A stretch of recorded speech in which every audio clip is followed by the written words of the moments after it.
तो हेलो दोस्तों, आज हम बात करेंगे गोरेसेई के असली सच के बारे में, उनकी डेविल फ्रूट, रूथलेस टैक्टिक्स और फ्यूचर प्लान्स के बारे में। तो चलिए शुरू करते हैं। वन पीस में तुमने लोगों को डेविल फ्रूट्स के साथ बैटल करते देखा होगा, हाकी के दम पर उन्हें कॉन्कर करते देखा होगा, लेकिन तुमने कभी सोचा है कि जो दुनिया की सबसे बड़ी ताकत है वो लोग खुद कौन है? मैं बात कर रहा हूँ गोरेसेई यानी कि 5 एल्डर्स की। ये लोग सिर्फ सेलेस्टियल ड्रैगन्स नहीं है, ये खुद गॉड हैं। इमोर्टेलिटी, ट्रांसफॉर्मेशन और ब्रोकन हाकी पावर्स के साथ ये लोग दुनिया का असली कंट्रोल रखते हैं। इनका एक ही मोटिव है वर्ल्ड गवर्नमेंट का एब्सोल्यूट रूल बनाए रखना, चाहे उसके लिए पूरी दुनिया क्यों ना जला देनी पड़े। आज हम बात करेंगे गोरेसेई के असली सच के बारे में। सबसे पहले हम बात करते हैं सेंट मार्कस मार्स, एक गॉड जो अपेरेंटली ह्यूमैनिटी दिखाता है, लेकिन जब बात पावर की होती है तो वो खुद एक मॉन्स्टर बन जाता है, जो एक high ranking world government official में अनयूजुअल ही होती है। मार्स का डेविल फ्रूट उसको एक मॉन्स्टरस ह्यूमनॉइड बर्ड्स में ट्रांसफॉर्म करने की एबिलिटी देती है, जो स्नेक लाइक बॉडी और शार्प फैंग्स के साथ आता है। जब उसका अवेकन्ड फॉर्म एक्टिवेट होता है तो उसके गले के आसपास एक काला जलता हुआ धुआं निकलता है, जो उसकी इमेंस पावर का इंडिकेशन देता है। सेकेंड है सेंट टॉपमैन वर्क्यूरी, एक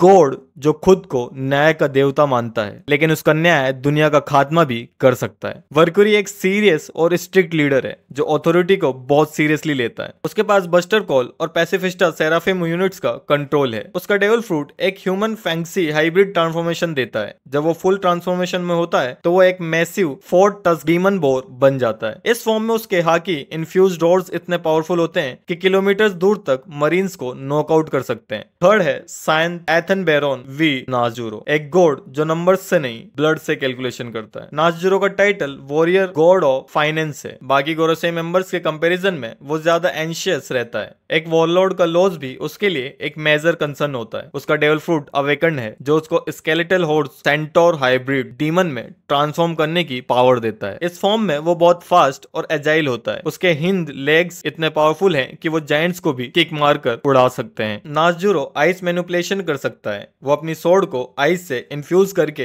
अपने ओपोनेंट्स को फ्रीज कर सकता है। फोर्थ है सेंट स्फेयर जुपिटर। पीटर का title warrior God of agriculture है। उसने प्रोफेसर क्लोर के एग्जीक्यूशन का ऑर्डर दिया था। वो नीका के असली नेचर से अवेयर है और डेविल फ्रूट्स को बहुत बड़ा थ्रेट मानता है। उसका डेविल फ्रूट एक ह्यूमन सैंडवॉर्म हाइब्रिड ट्रांसफॉर्मेशन देता है। इस फॉर्म में वो मैसिव साइज का हो जाता है और अपने ओपोनेंट्स को इजीली स्वेलो कर सकता है। उसकी वैक्यूम ब्रीथ एबिलिटी इतनी स्ट्रॉन्ग है कि वो एक पूरी आइलैंड को सक कर सकता है। इवन जायंट्स भी इस अटैक से नहीं बच सकते। फिफ्थ है सेंट जैग्रेसिया सैटर्न। सैटर्न का title warrior God of science and defence था। उसका मेन मिशन एगहेड जाकर डॉक्टर वेगापंक को मारना था, लेकिन वो फेल हो गया। उसके इमोर्टेलिटी को इमू ने हटा दिया और वो जलकर पेनफुल डेथ मर गया। बाकी एल्डर्स की तरह सैटर्न बहुत रूथलेस था। उसने कुमा पर क्रूल एक्सपेरिमेंट किए, जिससे लोग सेफायर स्केल जैसी डिजीज से सफर करने लगे। उसका डेविल फ्रूट एक बुल स्पाइडर हाइब्रिड ट्रांसफॉर्मेशन देता है। जब वो अपनी ट्रू फॉर्म में आया तो लो रैंक मरीन सिर्फ उसको देखकर मर गए। उसके लेग से पॉइजन रिलीज होता है और वो अपने माउथ से बड़ा एक्सप्लोजन क्रिएट कर सकता है। उसके पास सुप्रीम किंग हाकी भी थी, जिससे उसने